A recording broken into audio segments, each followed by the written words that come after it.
এখন দোকান বন্ধ আছে, যেটা ভগবানপুর অঞ্চলের মধ্যে পড়ছে। বাকি যেগুলো ছিল আমরা প্রশাসনের দ্বারস্থ হয়েছিলাম, প্রশাসনকে দিয়ে সেগুলো খুলিয়েছে। এগুলো বাকি আছে, এগুলো আশা করছি প্রশাসন দ্রুত খুলে দেবে। এবং যেগুলো আমাদের সাথে অন্যায় হচ্ছে প্রত্যেকটাই আমরা কিন্তু ডিজিপিকে পর্যন্ত আমরা জানিয়েছি।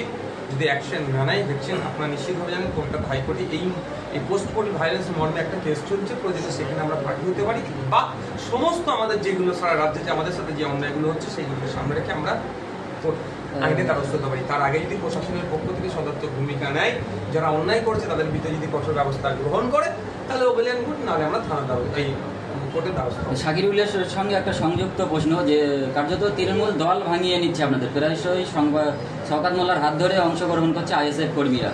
তো এই নদী ভাঙের মতো মানে ভাঙনের মতো অবস্থা আইএসএফের, এই ভাঙন প্রতিরোধে কি করবে? নদীর কথা যেহেতু বলেন, একবার ভাঙে নদী বহুবার গড়ে, আপনার নদী যাই বলছি। তো ব্যাপারটা হচ্ছে, দেখুন, হ্যাঁ, কিছু সংখ্যক পঞ্চায়েতে নির্বাচিত জনপ্রতিনিধি দিয়েছেন, আর কয়েকজন দায়িত্বশীলও দিয়েছেন। ব্যাপারটা হচ্ছে, আমি প্রথম নির্বাচিত জনপ্রতিনিধিদের কাছে অনুরোধ করব, তারা কী কারণে গিয়েছেন তারা ব্যক্তিগতভাবে ভালোভাবে বলতে পারবে। তারপরেও বলছি, মানুষের ভোট নিয়ে মানুষকে অসম্মান করা কোনোভাবেই আমি বরদাস্ত করবো না। আমি তাদেরকে বলছি, আবার মিডিয়ার মাধ্যমে বলছি, যারা মানুষের ভোট নিয়ে নির্বাচিত জনপ্রতিনিধি হচ্ছে তাদের উদ্দেশ্যে বলবো, পদত্যাগ করে আপনার নতুন দল যেটা ভালো লেগেছে সেটা করে, অন্যথায় আগামী দিন কিন্তু মানুষের যেহেতু আমরা কণ্ঠস্বর, আমরা কিন্তু এর এই উত্তর আইনের মাধ্যমে দেবো। আর জনগণ যদি দায়িত্ব তুলে নেয় তখন বিপদ হয়ে যাবে।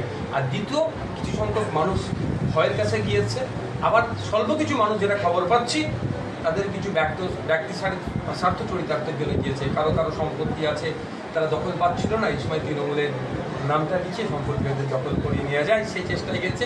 আর তবে আমি একটা জিনিস ভেবে পাচ্ছি না, যারা যাচ্ছেন তাদেরকে তো বলা হচ্ছে পদ দেবে, সরকার সাহেব কত পদ দেবে।